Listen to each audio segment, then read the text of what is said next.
For example, whenever the restaurant list came out, I don't know if you guys Oh, remember that. absolutely. Oh yeah. Right. Everybody know hmm the Yeah, restaurant The list. everybody. restaurant list, which I'm like, why are we putting the Cheesecake Factory on here? The Cheesecake Factory is probably more consistent than most men. So I'm sorry, I had to say it, but it is true And baby, they deliver. You hear me? Ain't every my downtime. time. I'm gonna eat from the factory and it ain't good. hmm What's up, Bravehearts community? This is Sean Heineman, your premier pre-engagement coach, back with another segment of It's Scary to Remarry, inspiring you to love fearlessly. In the house with my co-host, Aquila Maddox. How are you doing today, Q? I'm doing good. I'm doing good, Sean. How are you? It's been a busy day, but you know what? I can't complain because I'm getting the chance to do what I love right here. We're going to have some conversations about uh, marriage and what does that look like? Marriage, going through a divorce, things of that nature. What does that look like? We're going to have some advice for the single women who desire to marry, and how should I know if I should marry, this person? So we're going to talk about that and so much more in today's segment. I want to kind of talk about real quick, what does dating look like for you today? Hi, I'm Clarissa from Love Fearlessly. I want to tell you about the products we create with faith and purpose in mind. At Love Fearlessly, we design biblical affirmation cards, journals, and wall art to encourage you and keep God's promises front and center in your life. These are more than just beautiful items, they're tools to help you stay rooted in Scripture, speak life over yourself, and create an atmosphere of faith in your home. Whether you're starting your day with affirmations, journaling your prayers, or decorating your space with God's truths, our products are here to remind you that His love and promises never fail. So if you're ready to bring more faith and encouragement into your daily life, check us out. At Love Fearlessly, we're here to help you live boldly in God's love.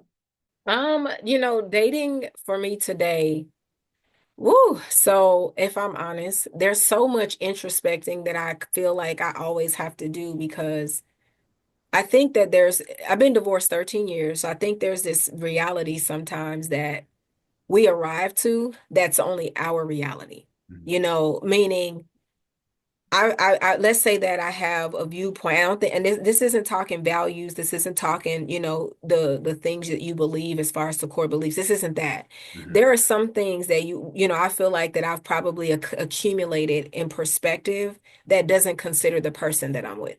You know what I'm saying? Like it puts me in a place of thinking like I'm always right, if that makes sense. That's the short answer. It makes me think like my viewpoint is the viewpoint. So when I arrive to being in a dating position, then I'm measuring that person against my expectation of the way this thing should go. So for Mhm. Aquila, Mhm. I'm Mhm. constantly at a place where, because I meet good guys, Mhm. I'm not saying in real life I'm always the problem. So y'all ain't gonna get that out of me. Because I know the reality is sometimes we just meet people that we don't mesh well with, right? They may not align with your core beliefs and values. They You may be said you meet time good wasters. guys. Huh? You said you meet good guys. Can you repeat True, that right. again? When I say I meet good guys, that means that I think they're good people, but you're not good for me. I think that you have some things that are good about you. Like let's say they work, they have purpose, Mhm. they are consistent in other areas of their life. That I would say that's a good person. But Ooh. when it comes down to maybe what I'm looking for or what I know makes us a good partnership, Mhm. maybe there's a lack of consistency with me. That doesn't mean, and that's what I've learned. Like you may not be the good person for me. That don't mean you're not a good person. Because I dated a guy who was so bomb. He was like, but he was good. He was so dope. We communicated well, this, that, and other. But he would be shaky in his consistency. And so he had told me, he was like, Aquila, man, all my friends would say, boom, boom, boom, go down the list. And I said, you're right. And I'm not your friend in that way. So they all have this version of you that aligns with that relationship type. You're not seeking friendship here. Mhm. You're seeking partnership. And what you're measuring me up against, we're not equals. Mhm.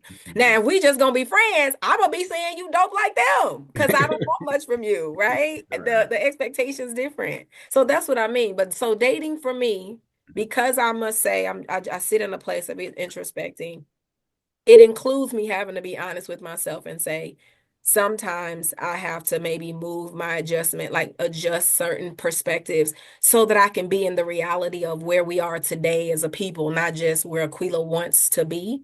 And that means I might have to make some adjustments that I might not have wanted to make and blah, blah, blah. Because there was a time, and I can't wait to get our guest on, because there was a time where the expectation was when you meet a guy, you guys go to dinner. We live in a culture where everybody going to the coffee shop. You want to know why? Because the world is changing and because people are putting such a different demand and expectation. So now, even though somebody would say, but you're not wrong for wanting a dinner on the first date. Well, he's not wrong for not wanting to invest a dinner for a woman he don't know if he can hold a conversation with. Reach.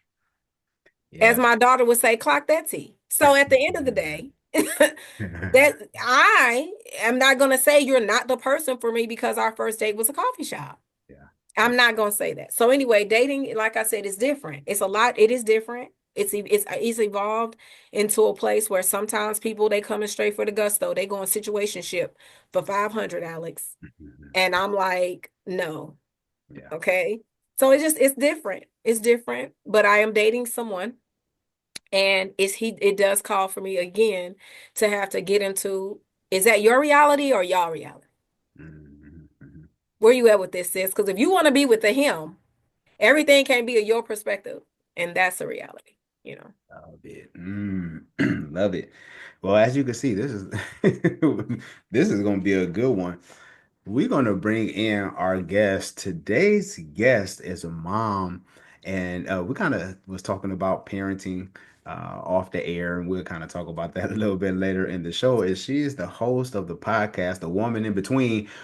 When I had a chance to meet her, and we met on Instagram, and I was like, the woman in between. I was like, man, that sounds interesting. So I want to talk about that as well. But Brave Hearts community, let's show some love to Jaleesa. How are you doing this evening?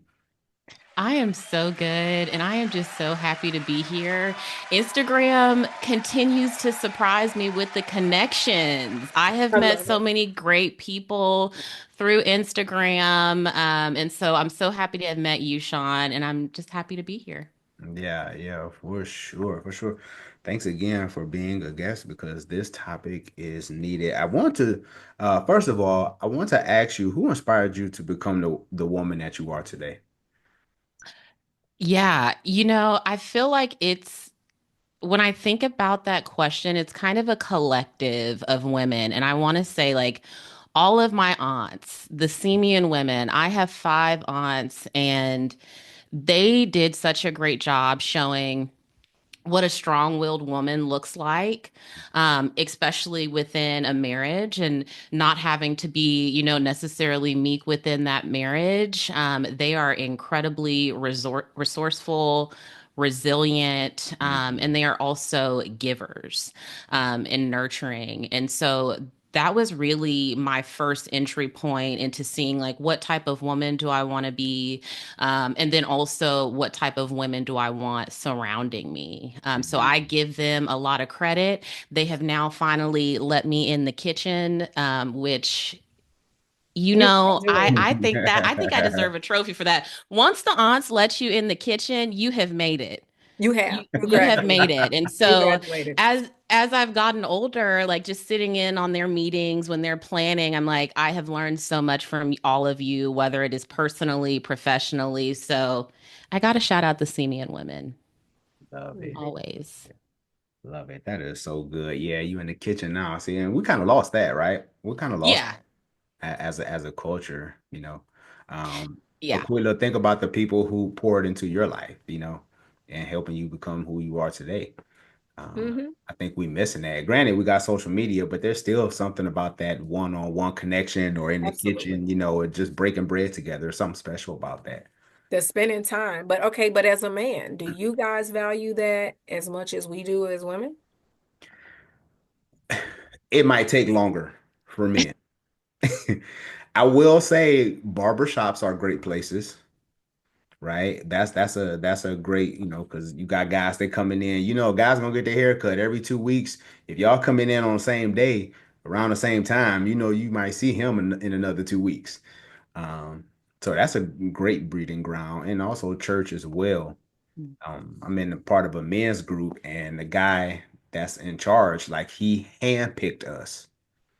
Hmm. So it's like we had a chance to we see each other, but when we actually get together as men in a group, now all of a sudden it's like, oh, we get to connect now because we've been doing this for a couple of months now. So the church and barbershops are great places uh, for men to connect. Like I said, I think it take a little longer because we gotta be Superman and try to front like we got it all together, right? You know, we just can't be vulnerable at the gate. But I think it's probably lack of examples too. Because if you had the example and demonstration, maybe. Because there are some women who struggle with that too. I've Mhm. met women along life who don't think they don't, and it probably isn't a matter of questioning, do you hold it as a value as much as it is like, is it a practice? Because sometimes people are not exposed to it. Like I come standard with this idea of community because that's what I saw. Mm, I I, saw my mom create community everywhere she moved. Like even if it was just to a new neighborhood, she's gonna know the neighbors. The neighbors are gonna know her. She's bringing the elderly food. She's making meals for the kids. She's doing the thing. She's building community. And that's something I saw. So it's definitely something. And when I think of people who don't know and they're not familiar with that, I'd be like, clench my imaginary pearls, gasping for air. So maybe something that, men need to see more of, maybe. yeah. Yeah, I agree. They need to see that more, and of course, it starts with fathers and uncles and Yeah. brothers and stuff like that, and knowing your neighbors and Yeah. things of that nature. We do Yeah. need that community back. If you have any questions for today's guest, make sure you leave your question below. We'll be sure to answer that as well for today's guest. If you have any questions, can you tell us about the podcast, The Woman in Between? Like, what inspired you to create this, and what is your outlook for it in the future? Yeah, the podcast itself has been an ideation probably for like 5 or 6 years. It came up whenever I was married, and I had thought about it initially like, oh, it could be a really great space for, wives to get together and we can discuss. And I remember at that time my partner telling me like, well, how are you going to find guests? And how are you going to, and all of the doubt and everything. And so I sat on it for so long. And then I went through a divorce and I saw that side of life. And I had the opportunity to then talk to people experiencing that side of life and realizing like, if you don't have community, like we were talking about, you don't have the space to be vulnerable. And I needed a space. And I also was thinking about the woman who is up at 2 o'clock in the morning, scouring Google, trying to figure out how to save her marriage and Mm, let alone to save herself. So, it took time to just build the confidence to speak on this space, to speak on being divorced, being a single parent, because there's layers of shame in it that you have to work through mhm. that most of us know, right? Yeah. And so once I finally built that courage up, I had the right people around me. I woke up on a Tuesday morning and I was like, we're going to do it. You don't need all of the fluff, you don't need the websites, you don't need all of the accolades. You can merely just tell your story and your testimony. And when I tell you like the way that God showed favor over it and the community that he brought within it. So the woman in between, it is a safe place where we navigate our transitions with grace.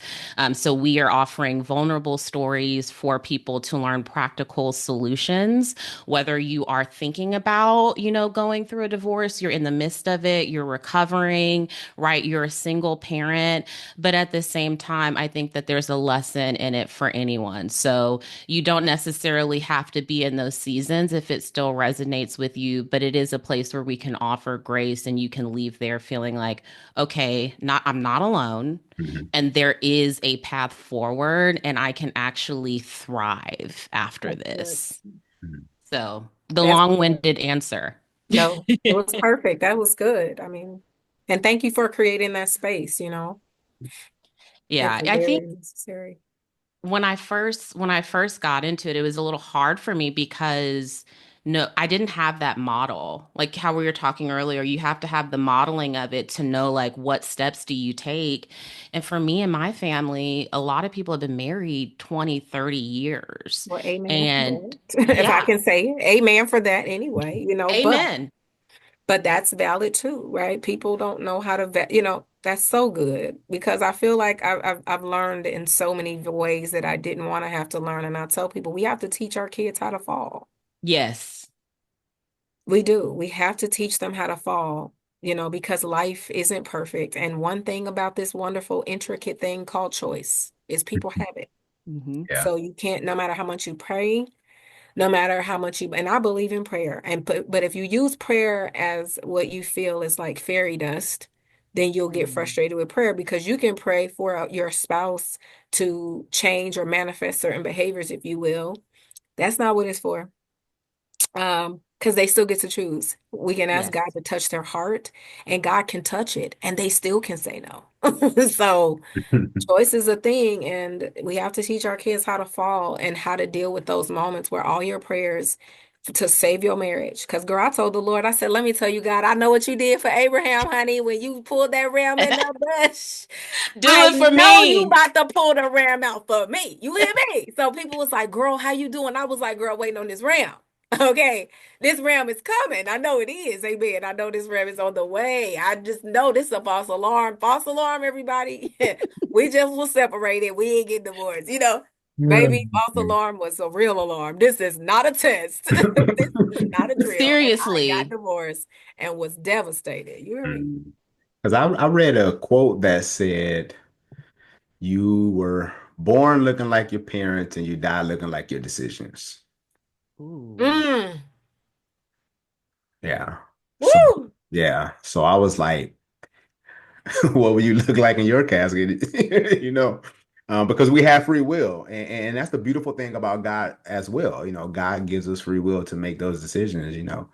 Um, Yeah. the Bible talks about while we were sinners, Christ died for us. Like it's this decision we get to make, which is a powerful thing because I know as a dad with my kids, I tell my wife all the time, like, let them hang themselves. They'll be okay. They'll be okay. But And that then they'll come fathering is back. different than that mothering, though.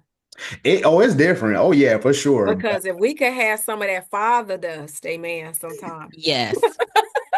Yes. Say it again. We need a little father dust, amen. I swear, but let me tell you, if I can be honest, I think that's what I tell my reality is I mourn that the father does. I mourn the husband does that has the father does because I am not a dad. I love being a woman. I don't want to look like a man, smell like a man, act like a man. Don't Father's Day me. Don't do none of the things. I am a mother. So, with that being said, I'm aware that there's such a beautiful aspect to you being a dad and a husband, Sean, right? There's a contribution that you bring to the home that I mourn, because I don't have that anymore. And so, that's beautiful. Like that's an absolute. So even though I'm teasing to say I wish I had father dust, but it's really I just want the man Jesus, just the man with the father dust. Okay, but it's because that's the why God is. I feel like that's why God is smart because He knows that the community of us both bring this wonderful Mhm. aspect to the development of our children, to the consequential life of our children. Sometimes the consequences in my daughter's life get forgotten about because I'm a nurturer and I forgot you was on punishment. And I gave you something I wasn't supposed to give you. I forgot. yep. Oh yeah, yeah, That daddy. is huge. Yeah, daddy, don't forget. I'll be like, you did what? No, go ahead on about your business. Go back in that room. uh, Jaleesa, you've been through a divorce. What did you learn about yourself while going through the divorce process? Oh my goodness. I'm like, how much time do we have? We got time Uh, today. we really do have time. You know, I feel like one, I definitely learned how resilient I am and how many plates I can really spin at the same time. So when I got divorced, I think he said it on a Sunday. I filed by Monday. The house was on the market the next week. We were divorced in 3 months. I had gotten a new job. Like I was ready. but I wasn't ready for that whirlwind, right? They don't tell you like there's the legal piece and then there's the emotional piece that's all entangled in there. And when I look back at those 3 months still, I'm like, I could not tell you how I got through it, but Jesus. And so that's when I realized it's like you can do a lot. You can do quite a few things and you can manage and you can still show up for people. And I think that is what helped me start to do like side businesses, right? And being able to be more involved in some hobbies because I realized if you could get through that situation heartbroken and distraught, baby girl, you can look out for you. You can do things for yourself. Like you have the skill set. So it really helped kind of establish some confidence for me. But I think another piece when I first entered into the divorce season, and it was my therapist that told me this when I was describing to her where I was emotionally. She said, she's like, Jaleesa, you are struggling with self-worth. Like Hmm. I had stayed in that relationship and allowed the emotional abuse, physical abuse, I allowed it to eat at me to a Hmm. point where I was a shell of myself. Hmm. Hmm. Hmm. Very, very true. Hmm. Very true. That breakdown is a process and that build up is too, you know. And I Yes. don't think, and I'm gonna be honest, I wanna address the people who never experienced emotional, like you may not feel like that's the category you fit in, like you didn't experience emotional abuse or physical abuse, because there's still I feel like there's still a insecurity that presents itself and possibly could present itself just from losing the person you once were one with. You Hmm. became a whole entity and a unit, and now part of you, because you became one, is now missing, you know? And so you have to now redevelop you as the one. You know what I mean? Because y'all were one together. That one was a big one. Now you become a different version of the one. And I think that's still a building process. So not to belittle or dismiss anybody's experience, that didn't go through that, to say, well, dang, why am I feeling insecure? Because it's normal to Hmm. go through a divorce, and then there's that question of like, well, dang, why wasn't I worth the work? Or why didn't we make it? Or what was the steps that we didn't take? Because you will hear people that had stories like yours or similar and they made it. And Hmm. you may be like, well, dang, why couldn't we make it? Or why couldn't I say the thing to trigger the change in my marriage and in my person? And there's so many thoughts I remember going through my head, and even through coaching individuals, hearing them, and it just sounded so familiar because I've had so many thoughts. So just as for those people, you too can be struggling with confidence, and we understand. you know. Yes. Yes. And Yeah. all of those questions, every single one were the ones rolling through my head. And it was almost like you have to get back to square one Yeah. and figure out what makes you you, what makes you happy, right? And I had to start thinking about myself in a different way as one singular person and also understanding how this person defined me is not the definition that God gave me. Mhm. That's It, good. it's not. And I think a lot of people need to hear that. I think sometimes in this culture, it's like we're so quick to discount people and throw them away if they're struggling in these areas or because they have these certain ticks, they're not worthy of this. And we're not in a position to make those calls. And what it does for other people is it does eat at your confidence. And so I had to go back to the word and remember what God said about me Amen. and remember what is compassion and what is love and what is care. So I Amen. had to really get back to the basics. I was struggling I very much so. People did understand. not see me, I think, for a good year. I spent a lot of time in a healthy form of isolation that was very much needed. That's good. Mhm. That's good. That's I wanna ask you, like, how, when you look back, were there any red flags that you feel like you overlooked before getting married? I mean, honestly, it was like red flags everywhere. But the Jaleesa at the time had those blinders on, right? And when I think about because I think for a lot of people, when they get divorced, you're playing everything back, right? And you're Mhm. trying to figure out at what point did I miss this? And for me, it really goes back to the beginning of not paying attention to the fact that my boundaries weren't being respected. Mm.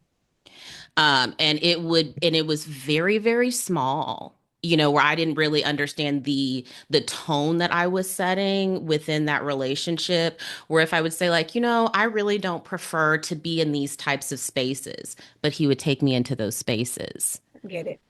I get that. Yeah. So that is probably the first start. And also, not paying attention to whether somebody is fully knowing you and seeing you as the person you are. I was doing a lot of having to like translate my soul in that conversation. I think had I had paused and really looked at the relationship holistically, I would have seen like there's some elements here that are going to probably cause disaster. But I had rose colored glasses on. I was very much in love, and this was also someone that I had grown up with. So in my opinion, I'm like, we met in church, we grew up in church. You probably have the same background as I do. So I don't need to vet you out a ton. We are good. I get that. hmm I So I get made a that. decision. Wow. That's interesting. What do you think was the switch that kind of maybe changed for you? Because I'm sure, we get married thinking that, till death do us part, but considering that you both knew each other, same like so many like what happened in the marriage, I would imagine y'all would have been picture perfect. Yeah, you would think. And I think that's where I realized how important it is to see how someone handles life when it's not going their way. And I think we were talking about this earlier, like when you've prayed all of the prayers, you've Hmm. had all the conversations, you've done all the planning. What happens when the bottom drops out? Because I think that's when you really see somebody's true character when they're hurting for money. And I'm not saying this was our situation, but in those desperate situations, how somebody responds can tell you a lot. And that was the part that we missed. I had seen this person in a church setting, right? I had seen this person in a school setting with friends partying. But what I didn't take the time to really look at is like, what happens if, we are struggling with money, or I don't have a job, or even just developing. We were probably 23, 24. There's so much growth. It's the truth. It's the truth. Yeah, there's so much growth in that Yeah. space, and you have to allow for that. And can a person allow for it? And that's the truth. That is the truth too. I think even to your point of just, you know, there's so many things like, and Sean and I've talked about it too. Like growing up in church, there's a lot of ignorant ideas, Mm, meaning you tell us this stuff, we ain't got the maturity to quite understand it yet, right? So when you say things like you got to be equally yoked, we are so ignorant and immature in the understanding of that. So I could very well see that if a man looked like a duck, quacked like a duck, it's Affleck, y'all. Why are we asking questions? Okay. We know what this is. I'm at this church, you're at this church, we're under the same tutelage, if you will. And like you said, having those similar backgrounds. But, at this point in stage of life, a lot of my friends are like, and then you'll hear other people saying it too in maturity. You gotta have that first argument. You gotta get to that point where, y'all don't see eye to eye. How do they handle that moment with you? hmm How do they handle you in the moment? You know what I mean? Do you become automatically their enemy? Are they able to still see you as a partner? That kind of stuff is very important. And even now, like I love talking to people and coaching people around relationship, especially having the experience of marriage as well as divorce, as well as dating, because we can be so stuck You know, like I said, we can be stuck like our perspective is just the one that's right. And people have this very linear view about things because it's, their mind, their thoughts, their feelings, their emotions or whatever. But like you said, when you're getting into a place where you're growing and maturing, like how much am I expecting from you? Because 9 times out of 10, if you've seen your dad take care of your mom and you're expecting your 23-year-old husband to mirror what your 50-year-old daddy doing. It's setting everybody up for You are failure. setting everybody up for failure. I'm gonna And be mad, yeah. and that was the kind of stuff that you don't realize. So when you say unequal, equally yoked, we're like, yeah, we're equally yoked. We go to church a lot. We're doing things alike. That's what people think being equally yoked mean. We're similar. We're doing things alike. It's really based on, capacity, carrying, strength, our ability to be purposeful and fruitful together, right? Alignment. Are we going the same way? You know what I mean? It's Yeah. all these other things that, but I remember back in the day, like I wouldn't talk to him because he don't go to church because we're unequally yoked. And he may have way more core values that align with me than a man who sit up in church every Sunday because it's never about the church attendance, right? It's Never. never, and you can't tell what somebody's heart condition it is just because they're sitting in a church. You know what I mean? Yeah. People who are medical professionals can be just as sick as the patients. Mm, I So hear it's you on never that. about this outer wear. It's never. It's what position your innards are in. And we don't always know that without spending time and talking. But I promise I would have been just like you, girl. He at the church house, y'all. He liked me. Oh yeah. He I liked was me. like, and I know his parents. Like Right? I could say like I've known, we're now at a point where like my kids are the same age when we met. So you're thinking you fully know someone, and I'm so happy that you hit on the equally yoked because I do think the definition sometimes gets a little skewed. I remember telling that to a guy that I was dating, that we were not equally yoked. And he got so frustrated because in his mind, he was thinking that we weren't on the same page religiously. But like you were saying, we were going in two different directions. How we looked at the world like one glass half empty, glass half full. So yeah, I do agree. And it's changed what I've looked at as equally yoked, even with like how I look at someone that is going to church every Sunday versus maybe the person going every other Sunday. Are you in your word? Who's in their word though? Who has this heart posture is what Yes, we're like, are you talking gonna about. pray for me a little bit? Because you can be in church and still not be praying for me. Mhm. Yeah, and it's easy to see somebody in praise and worship and be like, oh, he worships so beautiful, but are you actually being the hands and feet of Jesus? I always talk about Mhm. that. Like, can you show his characteristics? Can you show the fruits of the spirit when we aren't in agreement? Like you said, Q, those different things, because um, even we learn in our marriage class about like pain cycles and peace cycles. When you're in your pain, it's like those are my issues. That's not my spouse issues. My spouse is just, you know, it been a little abrasive, and all of a sudden, now I feel all this pain and stuff that I haven't resolved in my childhood. Now we back in the cycle. We arguing over the same things over and over again. And like my mentor, his wife always say, I'm not going to dance today. We're not going to do this dance. I love it.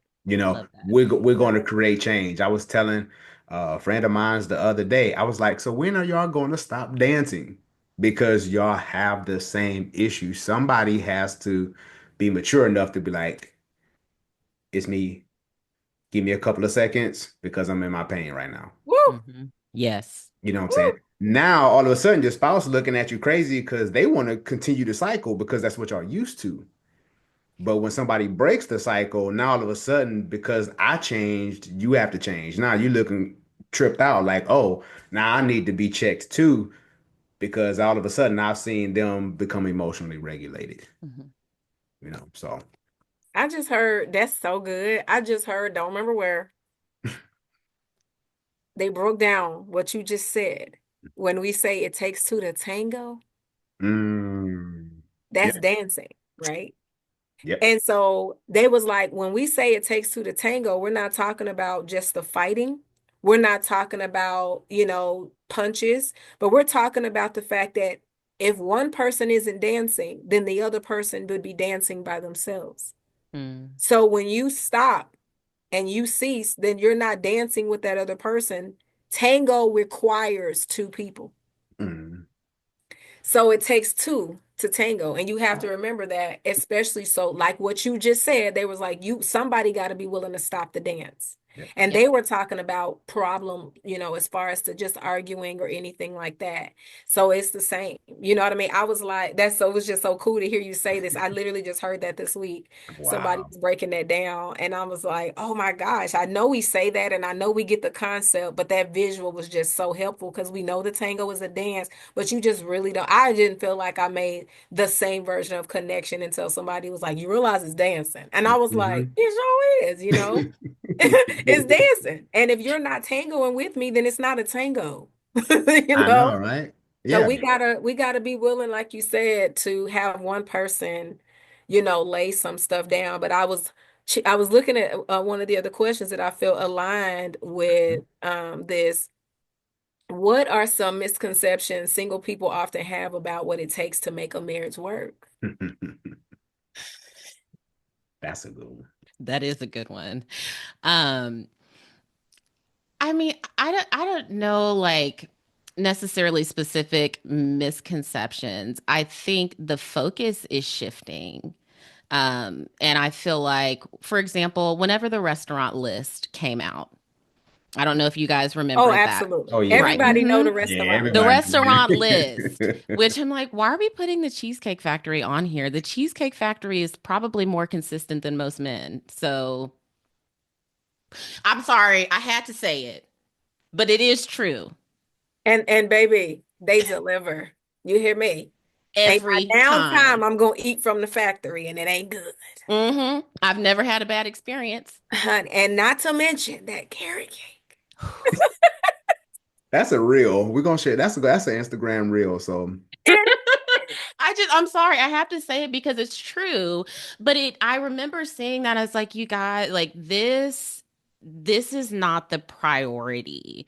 I think sometimes we're like so focused on like the superficial piece of like, where is he taking me, and how much money does he have? And for me, I'm like, let's get down to the character traits, because that's what's going to really carry you through all of those years, right? It's like you need somebody that can pour wisdom into you. You need somebody that can encourage you. Are they showing those traits, and can you grow within things? I don't know if everyone comes out the box marriage material. They don't. I'll They tell are, you. like, No, I'll expect. tell you, they don't. Okay, yeah, because I haven't seen it. Men or women, none of us all just come out the box. Yes. Marriage material. Okay, we're not.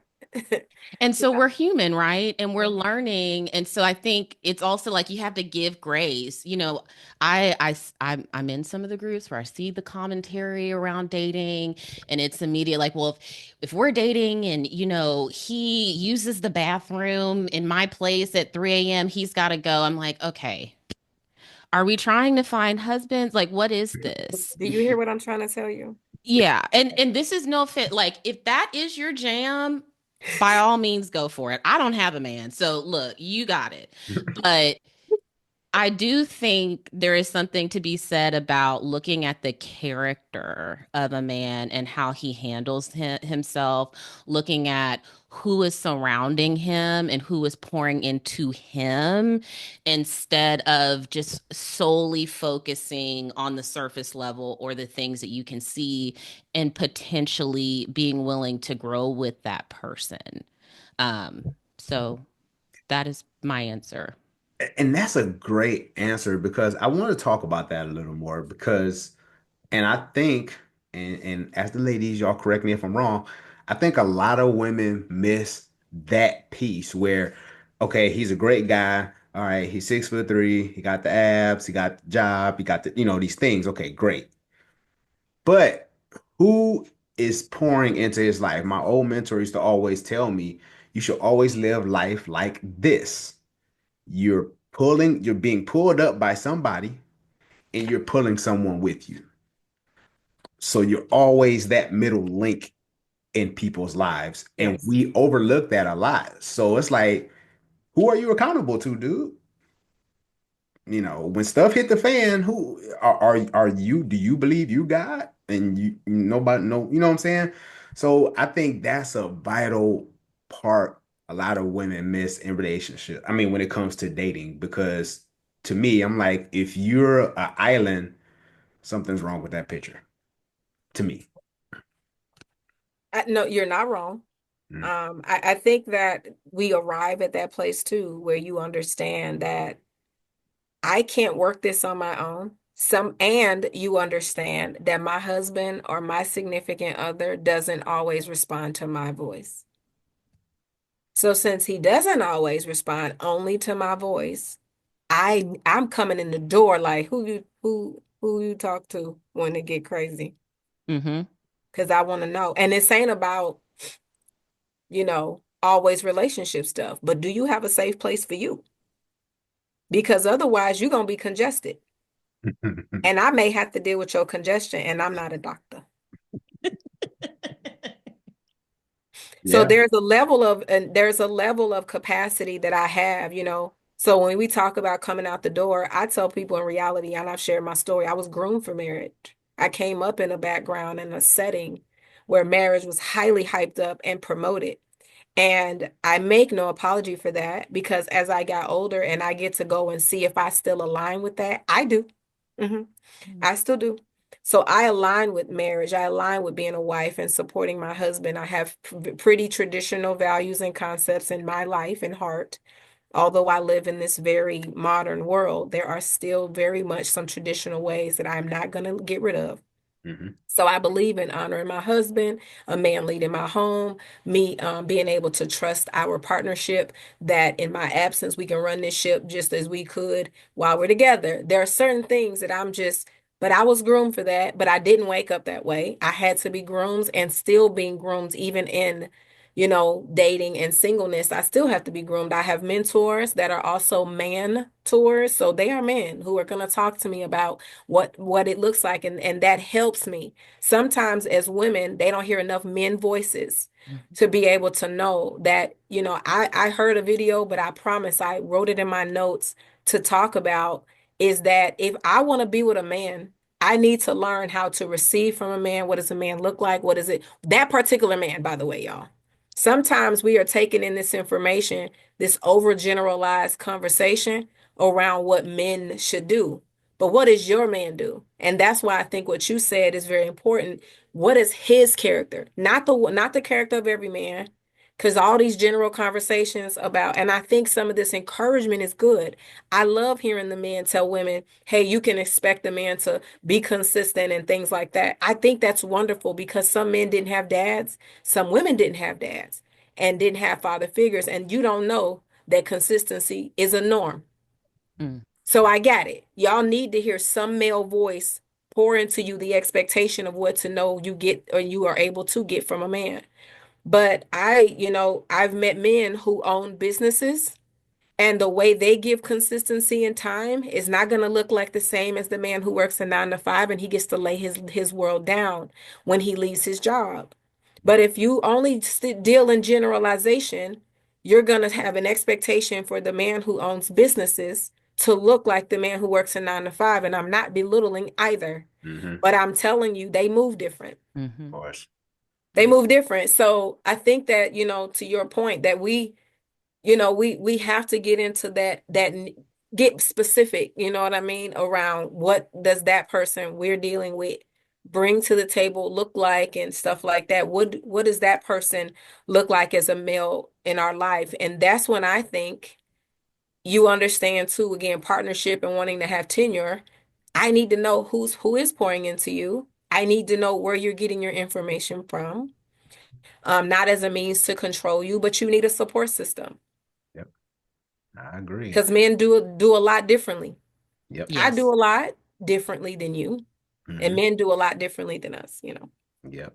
For sure. For sure.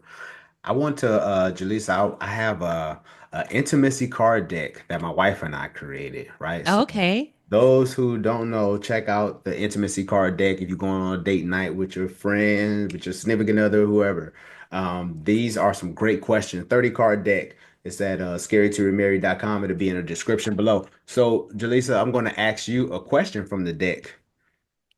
I'm So, excited. okay, yeah. So, somebody might be interested, and they be like, Drum roll, please. Oh, That was my drum roll. How do you manage conflicts or disagreements within a relationship? ooh, that is a very good question. One, I am a firm believer that starting off a relationship, you have to create a safe place for both people. And that's been something that I've really tried to focus on, especially after my divorce, is making sure that anyone that I am dating, engaging with, that first and foremost, they feel comfortable with me. And I've been fortunate to where I've accomplished that goal. So if we are in that space, right, Mhm. we both feel comfortable being honest, then I really think that there's something to having like a designated time. And I know my type A personality is about to show in here, but I do believe in calendar management and I'm not ashamed. But I think that there is something about having an hour a month to just check in and to see where they are, whether it is personally in the relationship. Are there stressors happening outside of the relationship that are impacting us, right? And how do we find a solution to get ahead? Now, that's just being proactive. That was a tip I learned in marriage therapy. Even though the marriage didn't work, I still got something. Hey, yeah. Amen. Um, yeah, but I think when things like pop up, right? You're on a road trip and all of a sudden you realize you don't agree on something and you're going back and forth. I lean in with curiosity. I used to approach conflict hot and heavy with a little bit of a temper and a little bit of sarcasm, and that didn't work for me. Um, so I think going into it with curiosity and asking questions, trying to understand where is the thought coming from, where is the feeling coming from, and then let's pivot over to a solution and let's move forward. Like both of you have said, I don't really want to tango. I have done my fair share of fighting, and I definitely am not doing the knockdown, drag out, yelling, fighting. Like let's create a safe place. Let's have the conversation. Let's find a solution, and let's have a good time after that. I love it. But your type A personality definitely ring through. I It know. I came on through, cannot girl. help it.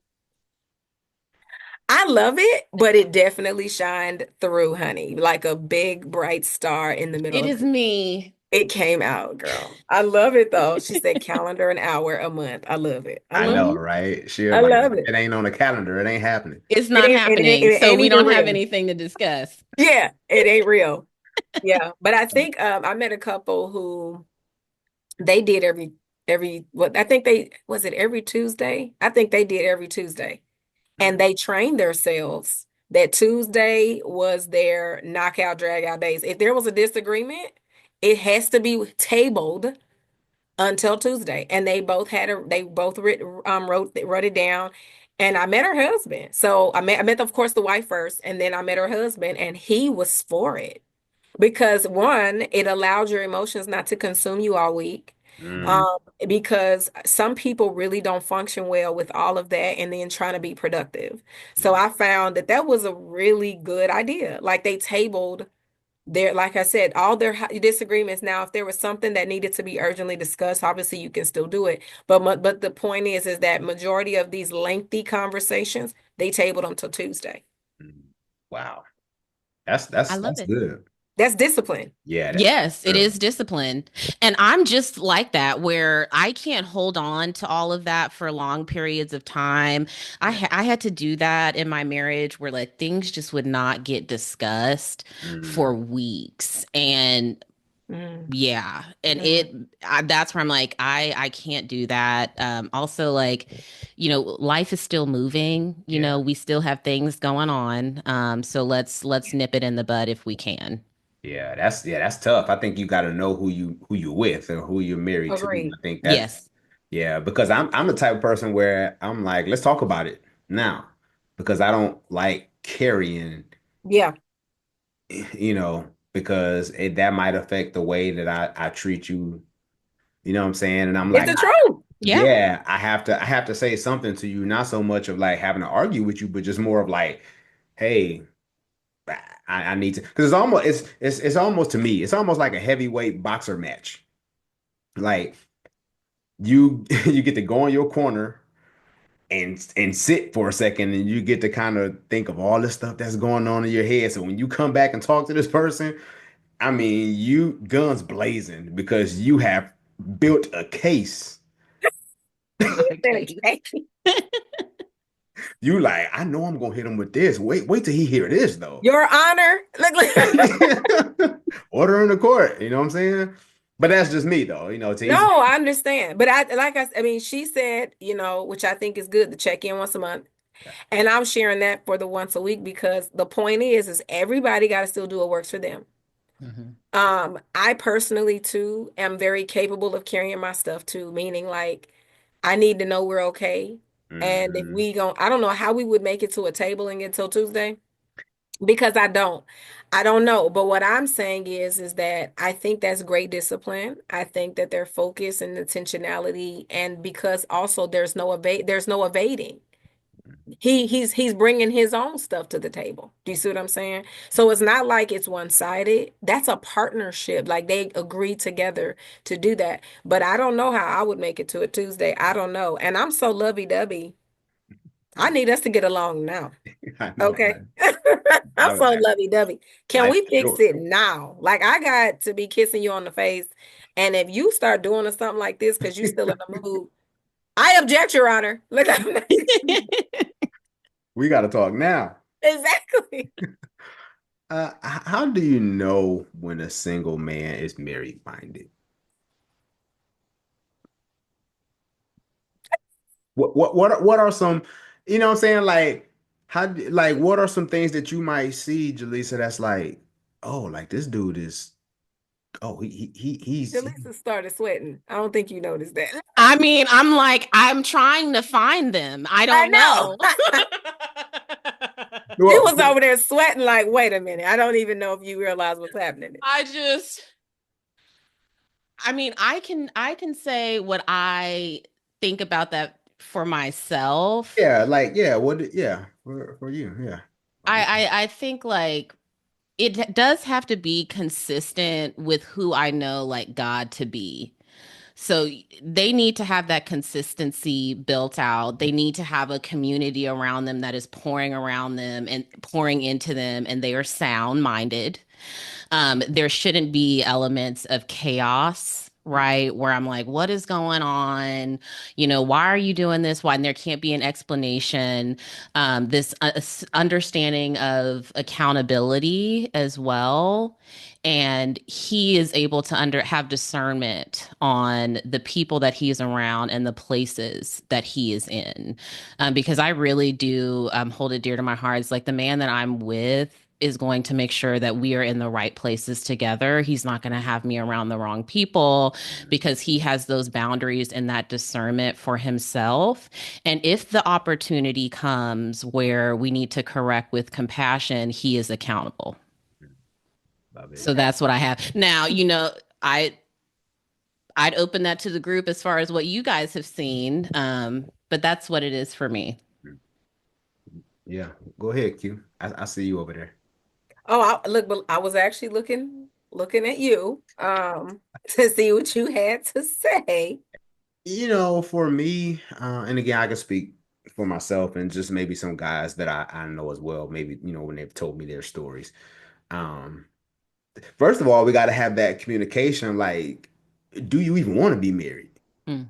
Because we can be doing married people stuff, but then we like, I ain't saying nothing about no marriage. I think we need to have that communication piece. I think that's very important. Because if not, then, you know, what are we doing? So we got to have that.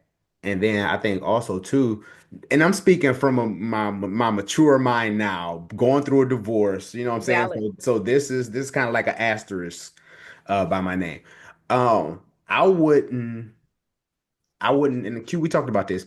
I wouldn't marry until I had my finances together. And when I say finances together, where we're talking, we're dating, and I'm like, would you want to, I make enough money to where you don't have to work. Is that something that you would be interested in? That I'm taking care of you from this day forward. Because some women might be like, I'm independent. Nope, nope. I don't trust men like that. You know, so we got to have that conversation. But that would be my biggest thing. And of course, along with your therapy and being emotionally regulated, like those kind of things where I'm aware of my personal pain and my traumas that, what you say can trigger me. Like, am I aware of my triggers? All those different things. So again, I'm just speaking from a evolved person, at this big old age at 47. But that would be me. And I think those are honestly, the conversation is obviously one. What comes to mind is as a man thinketh, so is he in his heart. Hmm. Um, and the heart, right? Out of the heart flows the issues of life. So that means that out of your heart flows this behavior. Mm. It flows these actions, and those things also are going to be connected to what's going on in the mind. So if a man's mouth began to profess that that's his desire and he's inclusive, because a husband is inclusive. Um, a man who is marriage minded, he's going to bring you along a journey. That means that he has direction. He has somewhere he wants to go on his own, and he has somewhere he wants to go with you. So that's like a couple of things. Um, Marriage minded doesn't mean being perfect in every decision that they're making. It doesn't mean that they do partnership perfectly, but they know they want to do partnership and they want to do it with you. They become intentional. I think we did another conversation before, Sean and I was telling them like when somebody takes ownership, when a man has ownership over something, he takes care of it differently. He owns it different. So if a man has a car and they like, man, you wash that car every day or you washing it every week or whatever because it's his. He's going to move differently because it's his own house, okay? He's going to take care of that thing. And that's why when the Bible tells us that our bodies are not our own. And my body belongs to my husband and vice versa. It's because now when I have this ownership, like you belong to me, then I need to be taking care of you like I take care of myself. I need to be considering you. And so he would be doing the same. He's going to consider you. Now, sometimes here's the reality, the hard reality, again, having unfortunately been in the space of, of divorce and and variations of dating for 13 years, is I've met, men who have had zero, like really minimal exposure to marriage. So they can't model what they've never seen with this version of expectation yet again that we have in our mind. We're like, oh, this is how I think it goes. Sometimes they do have to be sharpened. You know what I mean? And sometimes they have to grow and develop in what it looks like to be a husband and a husband to you. And those things take work. I think that a man can be marriage minded and still need to learn how to handle and be entrusted with you. But he shouldn't be negligent. He shouldn't be frivolous in the way that he handles you. You know what I mean? And it's not, and you'll begin to see it. It's alignment with their words. So it's not just, to me, Sean, it's not just like, oh, well, he said he wants to be married, So that means he want a suit and a ring. Marriage minded, there's a look, there is a sound. I agree. There is a look and a sound. I agree. That's Mm. good. Julie, so what lessons about love and commitment have you carried with you post divorce? Mm. Mm. Definitely that creating a safe place piece. That was a huge one where I'm like, I want my partner to just feel comfortable sharing things that they normally wouldn't feel comfortable sharing. And I don't want it to have to be hidden. I don't want them to feel like they don't have, a friend in this as well and a partner. So that is something that I try to be very intentional with of creating that space, no judgment zone, right? We can put anything on the table. And I also I think for me, it just really exposed like you have to kind of give people grace. No one is perfect. And so leading with that, and I think I say correcting with compassion, but mainly the compassion part, like being compassionate and gracious with anyone, whether it is in a romantic capacity or a friendship capacity, because honestly, we're all carrying a load that Yep. nobody knows. Hmm. And realistically, like I don't know if I can carry your load, Sean. You don't know if you can carry mine. Like, so just lending that grace for people to just be human, to be imperfect, Yep. loving them despite that and meeting them where they are. So a lot of the lessons that I've learned, like although like I'm not necessarily in a place where I want to put that into the romantic space, but it really starts from like, how am I as a friend? You know, am I a good friend? Do I lend compassion as a friend? And really starting from there, because so many people are quick to like try to rush into a relationship for the title and what it looks like and the couple goal, you know, and that, hey, that's fine. And the Um, restaurant list. and the restaurant, like you want to, hey, look, I want to dress up every Friday night too. Okay, you see me. But at the same time, I think there's something about becoming a really good, consistent friend that people can count on before you enter the space of a romantic relationship. Because a lot of the time, my question really is, especially if I see a man and he doesn't have at least one best friend, Mhm. you know, it's kind of like, well, if you're not like, how are you able to maintain relationships? Truly. And So I have true. been in those scenarios with men that, you know, there's just gaps, right? Maybe, like we've talked about, maybe it hasn't been modeled, so they don't have those friendships and they become resentful. Yep. Yep. And at this point in my life, I don't really want to be with somebody that is resentful of me because Or I have the gluttonous. communities and I have the friendships and relationships. And I want someone to come into that, but they have to have that for themselves as well and know how to Mhm. be a friend to someone. I agree. I I love was saying, or gluttonous though. Some men that Mm, I've experienced a man or two that because they didn't know how to be a friend with a woman, they meet a nice woman. If she's attractive, they wanted to progress things very quickly, but it was gluttonous because they want me, they want the next woman, they want the next woman. All the things that feel good, they wanted a lot of it. They became gluttonous. hmm And I think that is absolutely a very valid point that, those friendships are very important as well, for them to have. Hmm. Yeah. I love that. I love that. Yeah, because I tell guys too, when you're dating someone, you like everything about her. I'm like, hey, see who her friends, see who her circle is.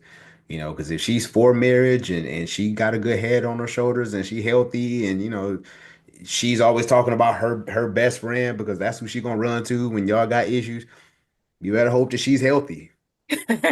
Right. Right. Because if she on some love and hip hop, boy, y'all gonna be divorced. Yes. Honey, So listen, you about to be in the whole conversations. You about to be clapping at you to talk to you. Mm, You better find out who she talking to, You yeah, better that's find that out. I want to say too that I can tell, you know, that what I believe, and I could be wrong, but and maybe you did kind of touch on it too, is you didn't have a safe space. And because you didn't have this safe space, it's such an emphasis for you. And you weren't able to have a friendship in your marriage. You weren't able to get, that ability to be free and share your ideas and just be.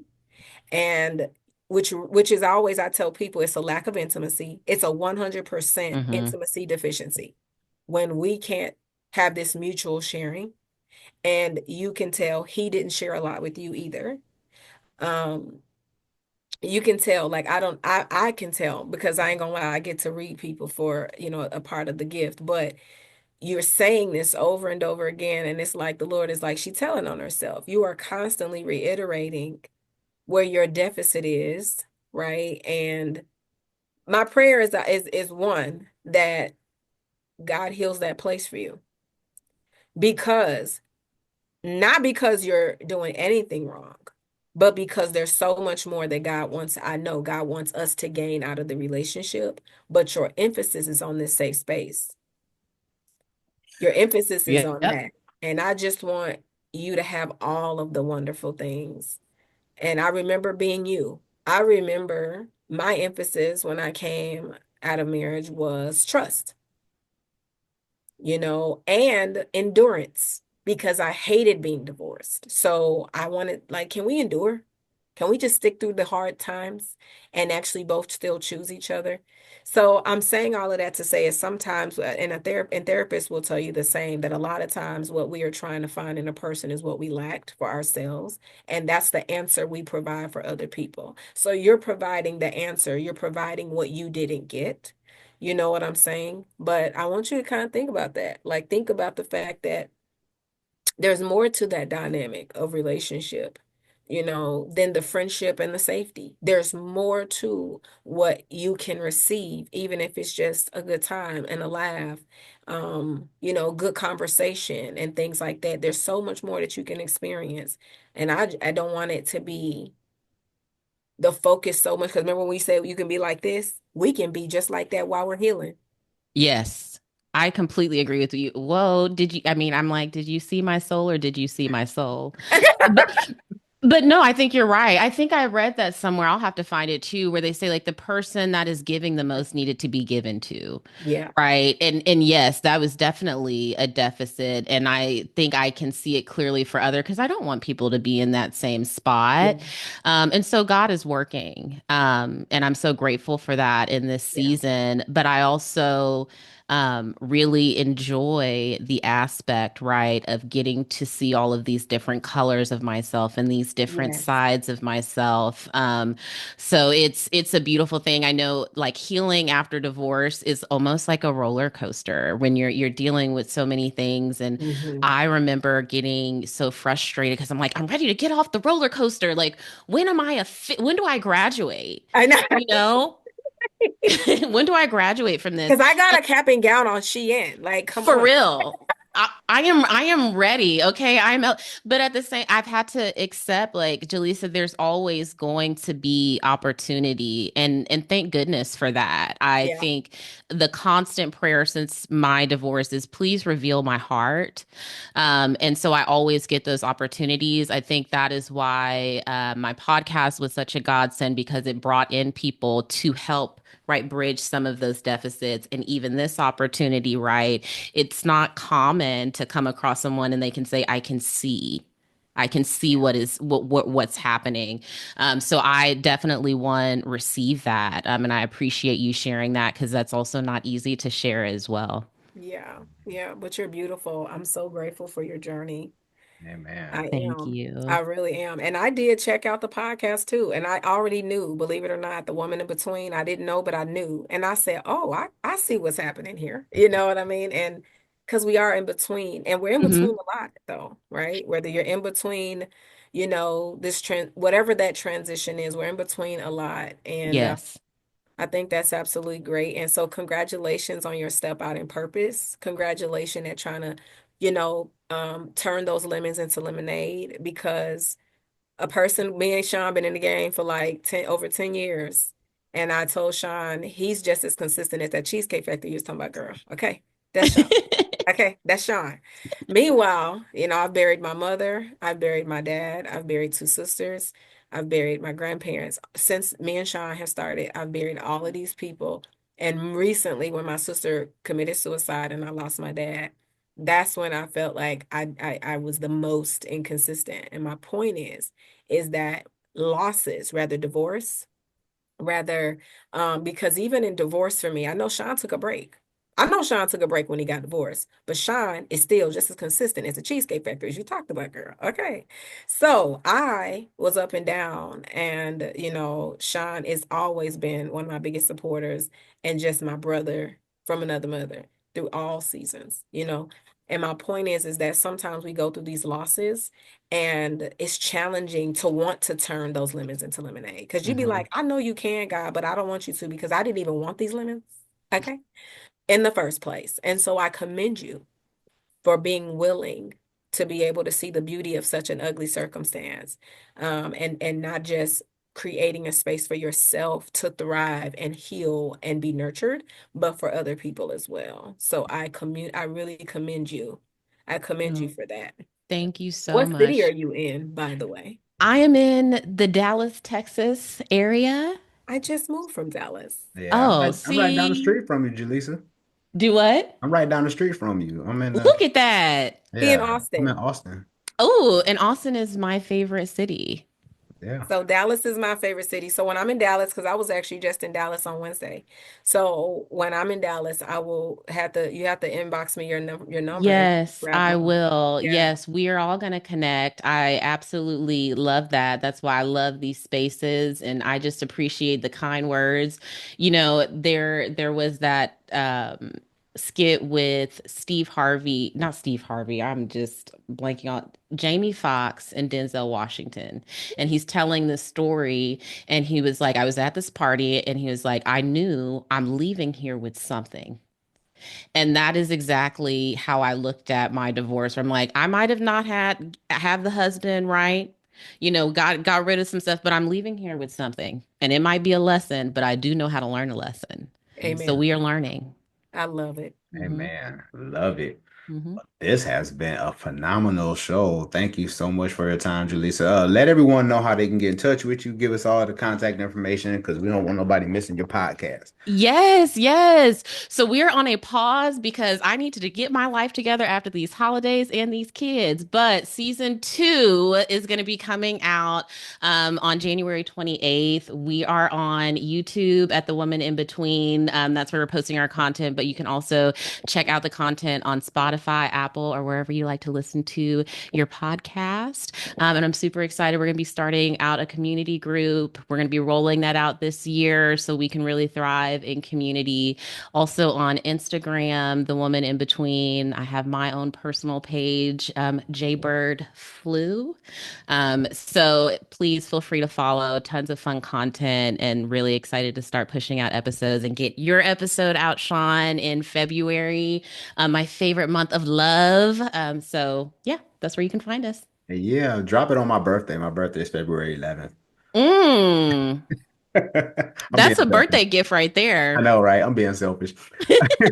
I'll have all of that link in the description below. Q, let everyone know how they can get in touch with you. Like I'm over here trying to find this podcast. Okay. That's what I'm Send you doing. the link. Listen. So I'm Aquila Maddox, and you can find me. I would say TikTok, but I just seen the obituary for TikTok the other day, so rest in peace to the talk.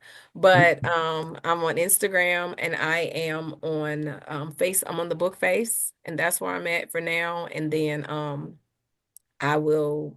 I don't know. I'm actually gonna be going to another platform also, but I'm gonna be on YouTube. I'm gonna act right, get my act together. I'm gonna be on YouTube one day, but in the meantime, in between time, I'm in these Instagram and Facebook streets. Yeah, for sure, for sure. Yeah, everybody trying to scramble and find a little platform now. They're like, oh, I'll talk about fan base, but we'll talk about that off air.